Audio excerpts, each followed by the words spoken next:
Welcome to my new Let's Play of Sonic Mania Plus.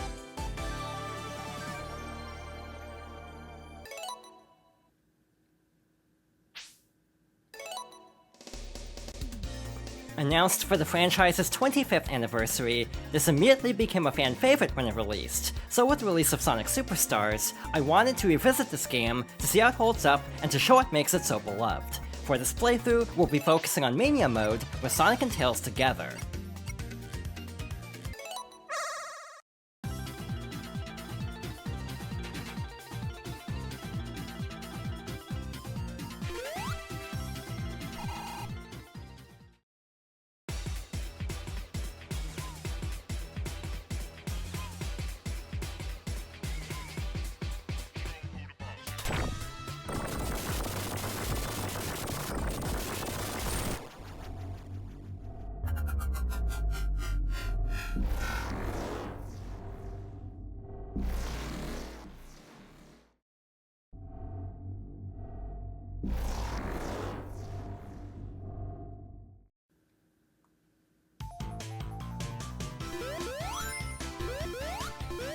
Once again, our first level is Green Hill Zone. Basically, Sonic and Tails arrive at Angel Island, chasing a mysterious energy signal, and discover Egg Robos excavating the Phantom Ruby, which transports everybody to Green Hill Zone and also powers up the Egg Robos into a new group called the Hard-Boiled Heavies. They're actually autonomous from Dr. Robotnik. In general, it's a fairly simple premise, but provides a lot of opportunities to revisit past and new locales. In general, it definitely feels a little bit redundant going back to Green Hill Zone, given that the previous anniversary game also started with Green Hill Zone, but I will admit, this is one of the best looking versions of the area in the entire series. In general, Sonic Mania does a really good job at capturing the old art style and actually updating everything to look a lot more modern. For example, Sonic and Tails retain their classic designs, and specifically their Sonic 2 designs given that Sonic doesn't have a mouth, but his color palette has been updated to be a lot more vibrant, and honestly I think this is actually one of the best color schemes for Sonic in the entire series. We also have giant rings returning from Sonic 3 and Knuckles.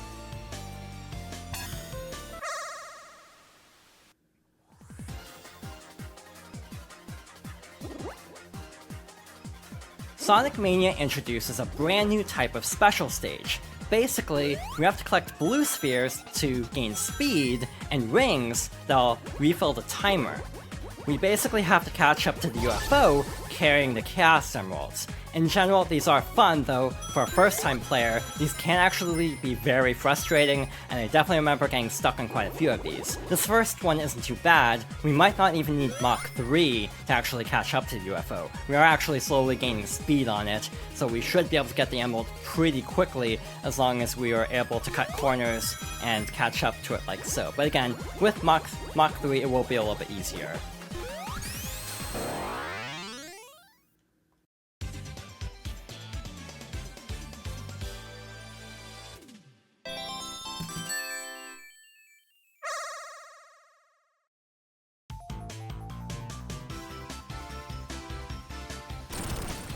Another interesting thing about Sonic Mania's art style is the giant rings, for example, are actually polygonal, so it's a mixture of sprites and 3D models, but the models generally have a Saturn-like quality in terms of their polygon count, so they still kind of fit the overall aesthetic of this era of Sonic.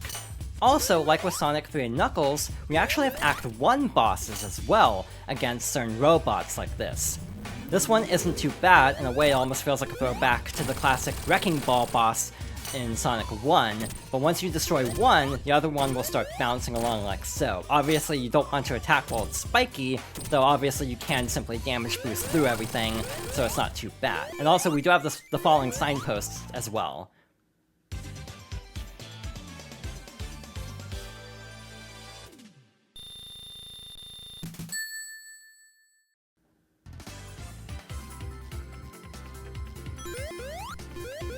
You might have noticed that Act 1 actually encapsulated a lot of the entirety of Green Hill Zone from Sonic 1. Meanwhile, Act 2 is a lot more unique. For example, there are several similar locations from the classic zone. However, we also have new music and a lot of new set pieces. That's generally the structure of Sonic Mania's returning zones, a fairly familiar first zone, and a more original second zone, or second act more specifically. We also have checkpoint minigames again.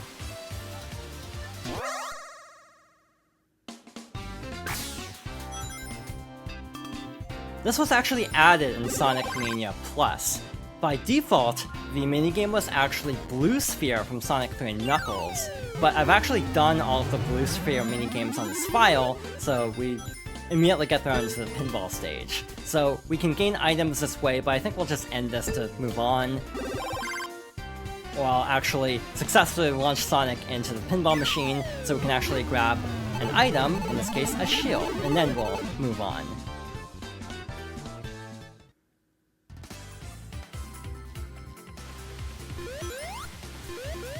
You might have noticed some other icons as well, and you do have elemental shields in this game, and you also have different properties too. So for example, with the fire shield, obviously you can do the dash like you could in Sonic 3 and Knuckles, but also, in a place like this that has bridges, you can actually burn some of them. Like some of the log bridges you can actually burn through to reach new areas. These can obviously lead to a lot of secrets, and we will be looking for some, because we definitely want to get all the Chaos Emeralds throughout this playthrough. In general, I actually don't remember a lot of the Giant Ring locations, but I'll do my best to collect them as quickly as possible. For this zone, we also have pulleys as well, that are a nice little change of pace from the original Green Hill Zone. And in general, the music also really pops in Sonic Mania. Most of the music was done by T. Lopes, who is actually really well known now for a bunch of games. We actually didn't find any Giant Rings other than that first one, which is kind of a shame. There are several in Green Hill Zone, I just didn't actually run into any. Next up is the Death Egg Robot, actually, which I actually don't mind, given that compared to other Death Egg Robots, this one at least plays very differently, so it doesn't feel as redundant as it could, given that, again, the Death Egg Robot was in Sonic Generations not long before this. This fight is timed, by the way. If you don't defeat it fast enough, you will run out of stage, so be aware of that. What you're supposed to do is use its arms to get up to it, but obviously you can simply damage boost like so. And kind of like in Sonic 3 and Knuckles, sometimes you'll have to actually reach the animal capsules.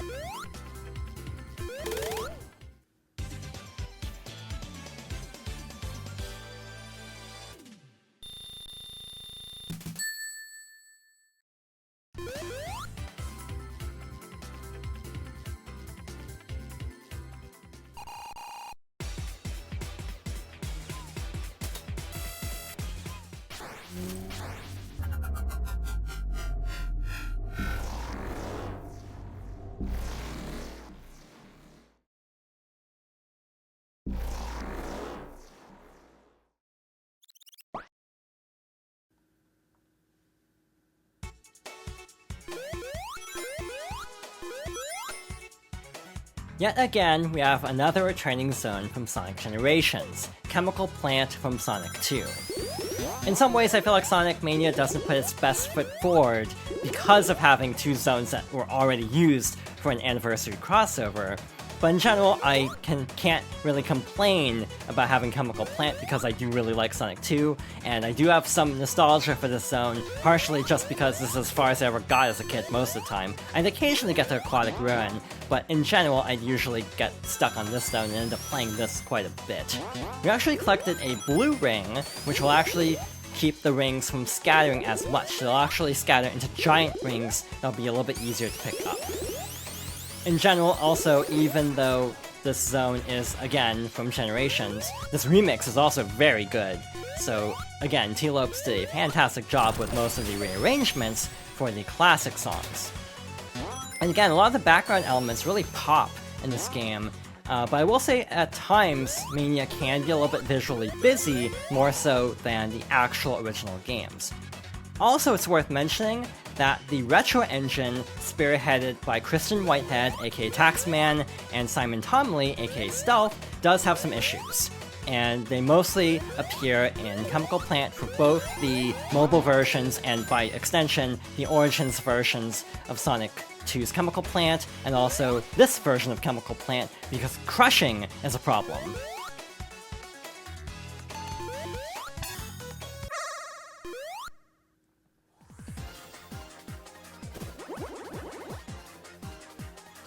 I definitely panicked a little bit as we were trying to get to this area with the giant ring. This is actually one I clearly remember, but sometimes it's very difficult to actually make it in time and not get crushed because, again, the block physics in the Retro Engine can be a little bit finicky. The blue arrow there will automatically charge you up to the next Mach level, so we're already at Mach 2, giving us a very good start on this stage. I do like the very abstract backgrounds in these stages, they feel very Sonic 1.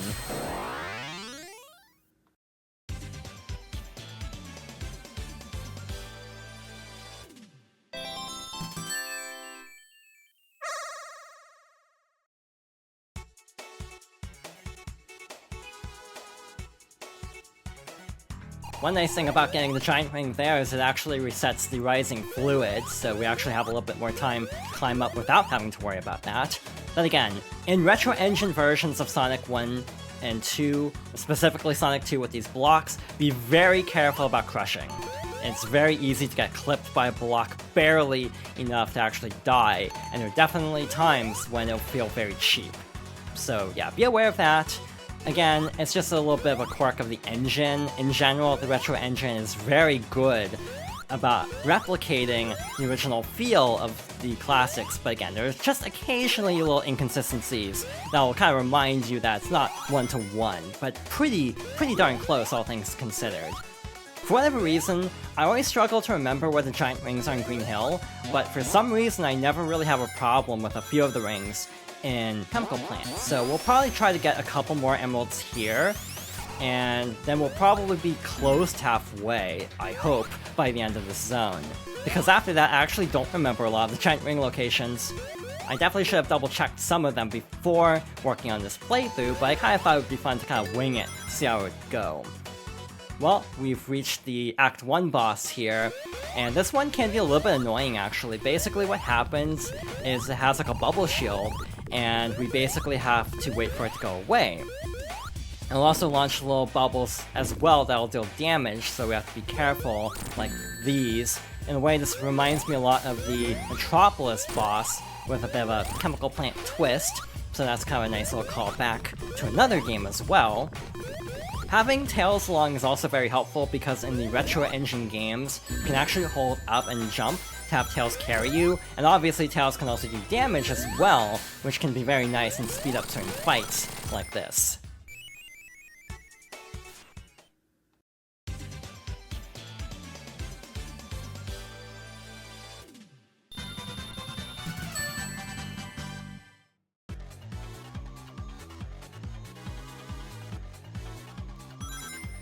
I'll be honest, this song is incredible, and I think it's worth having Chemical Plant again just for this remix of the song.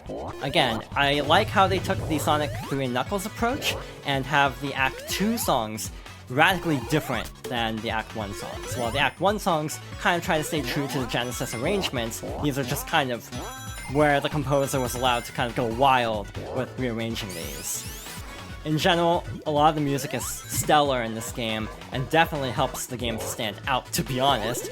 Though that's not exactly a surprise, in a lot of cases Sonic games often excel with the music, even if a lot of the rest of the games have problems elsewhere, to be blunt. But in general, I think Sonic Mania has an incredible soundtrack, even though there aren't a ton of original songs. A lot of the remixes are just so amazing. We also have some new gimmicks, as you might expect. We have the little tubes like before, but we also have these like giant syringes that'll actually inject various like chemicals into the water to freeze them, and also cause them to have different bounce properties, basically turning them into gel. So let's climb up here. I think we want to go up here for a secret, but I actually don't quite remember how soon we are to the next giant ring. Again, I'd like to get the emeralds as quickly as possible, just one, to have access to Supersonic, and two, so I don't have to worry about giant rings as much as we go into the harder stages later on. But again, I'm kind of drawing a blank on where one of them is. I remember where one is for sure, but the other one I'm kind of spacing out on, to be honest. We also have these little tubes. Obviously they have like 2 different entry points, I'm pretty sure, so that kind of changes where you end up. So there's a lot of different alternate paths, and again, if you're a Sonic fan, you'll know that is one of the hallmarks of classic Sonic level design, is branching pathways. It is definitely one of the things that Sonic Mania really excels at, and it definitely provides a lot of replay value by having so many upper and lower paths. So again, in a lot of cases you'll want to stick to the higher path because they're generally faster, and in a lot of cases also have more secrets, like giant rings and things like that. Here should be another giant ring. We have to hit that block there, and then carefully climb up. I can't guarantee that I won't get crushed here, to be honest, because this is also a little bit precarious with the moving blocks, but I'll do my best to climb up here for the next ring.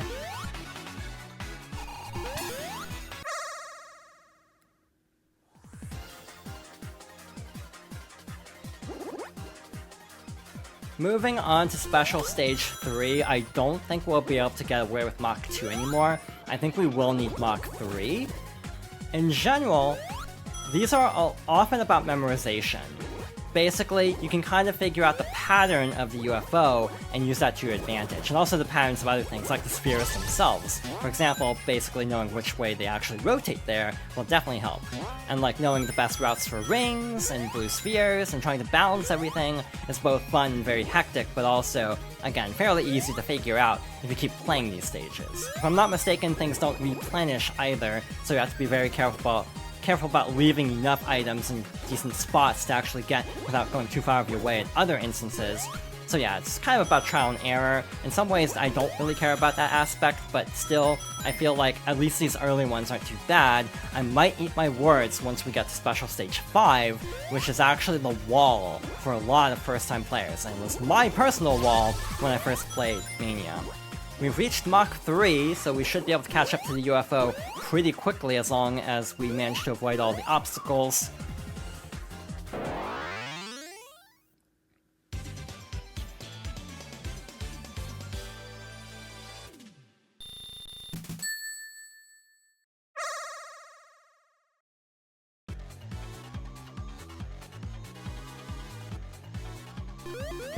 Needless to say, that is not ideal. I definitely wanted to have the emerald by now, so we'll definitely have to look around the later stages a lot more to get giant rings, and I'm a little bit worried about that, to be honest. I just happened to not make that jump properly, and we've actually made it to the boss, which is very interesting. I thought this boss was the coolest thing on my first playthrough because this is a callback to the game Puyo Puyo.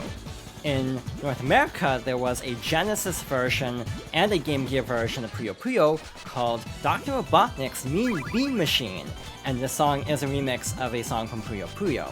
This callback was so incredible that it just kind of made my day when I first saw it, even though it's the deepest cut basically. It was just so cool when I first discovered this, it wasn't even in the game. That being said, if you're bad at Puyo Puyo, don't worry too much because it is set to be fairly easy. Robotnik's AI won't do very well, so even if you're bad at puzzle games, like, frankly, I'm really bad at Puyo Puyo, but I've never lost this just because it is relatively forgiving. So yeah, even if you're not the best at this, don't worry too much. It's not like actually playing Dr. Robotnik's Mean Bean Machine, which is very good because, again, truth be told, as much as I used to play that game as a kid, I actually never finished it because I was always so terrible at this. But again, the music is great, the callback is wonderful, and again, this game is just very charming through and through, and we haven't even seen the majority of it yet. We're still in Zone 2, and we already have this much charm in this game. Eggman's about to lose, it looks like, so I guess we just have to hold out a little bit longer. There's like a specific space, if that gets covered up, then you automatically lose. So it's a little bit different than other puzzle games in terms of like win conditions. I've always found Puyo Puyo to be a little bit finicky because of that, so I've never really gotten too much enjoyment out of it.